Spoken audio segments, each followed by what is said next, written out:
ხელვაჩაურის ყოფილი 53 და 25 ბატალიონის ტერიტორიაზე თვითნებურად შესახლებული მოქალაქეები კომისიის მუშაობის დაჩქარებას მოითხოვენ.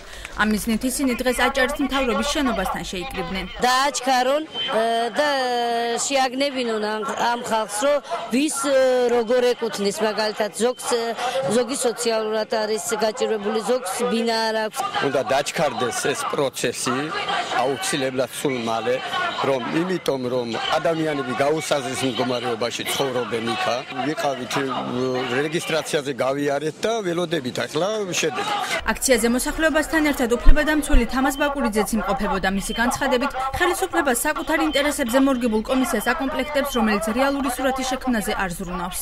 გამოვედით იმისთვის, რომ ხელისუფლება გავაფრთხილოთ. ვინაიდან ხელისუფლება ქმნის თავის საკუთარ თავზე მორგებულ კომისიებს, შემდეგ ხელისუფლება აპირებს, რომ საბოლოო ჯამში მოიწვიონ პრესკონფერენცია და ამ თავიანთი არასამთავრობოებთან ერთად თქვან, რომ ამ ხალხის 95% თურმე კარგად ცხოვრობს. აჭარის ჯანდაცვის სამინისტროში აცხადებენ, რომ პროცესის დასრულება თავად მოსახლეობის რეგისტრაციის დროულად გავლაზეა დამოკიდებული.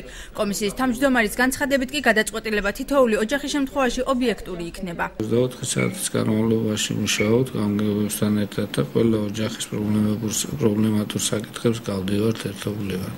რა დრო დაჭირდება დაახლოებით? არ ვიცი, ვერ გეტყვით, მაგრამ შესაძლებლობის ფარგლებში რაც შეიძლება ადრე გვინდა დავაცრულოთ. ალბათ ერთი კვირაც არ დაჭირდება. აქციის მონაწილეთა შორის იყვნენ მიწის დაკანონების საკითხით დაინტერესებული პირებიც. ნაწილს გაუფორმეს, ნაწილს არ გაუფორმეს. დაახლოებით 120 კომლით ცხოვრობთ მეურნეობის დასახლებაში. და 80 კომს გაფორმებული აქვს მიწა და 40 კომს გვაქვს გასაფორმები. სადაც მივმართეთ და არავინ ყურადღებას არ გვაქცევს. ბათუმის საკრებულოში ამბობენ, რომ საკითხი დამუშავების პროცესშია და შედეგს მოსახლეობა მალე მიიღებს. დღესაც ვიყავით ბახვილაურის დასახლებაში, 1-5-6 ადგილი იქ ვნახეთ. მიდი შესწავლა და ყველაფერი ალბათ შეგამორჩება, დიდი დასადგენე არაფერი არ არის, იმიტომ რომ არის კანონი და არის წესი პრეზიდენტის მიერ დაწესებული, როგორ უნდა მოხდეს ეს ყველაფერი. ამავე აქციაზე მონაწილეთა შორის საბანკო თუ კერძო იპოთეკარებთან დავალიანების მქონე პირებიც იმყოფებოდნენ. მე-7 თვეა ქუჩაში ვარ გამოსულები.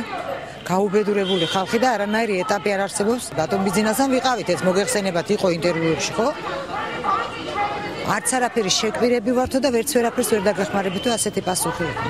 ამ უკანასკნელ საკითხზე აჭარის მთავრობიდან გვაცნობეს, რომ როგორც ადგილობრივი, ისე ცენტრალური ხელისუფლება ჯერ კიდევ გამოსავლის ძიებაშია.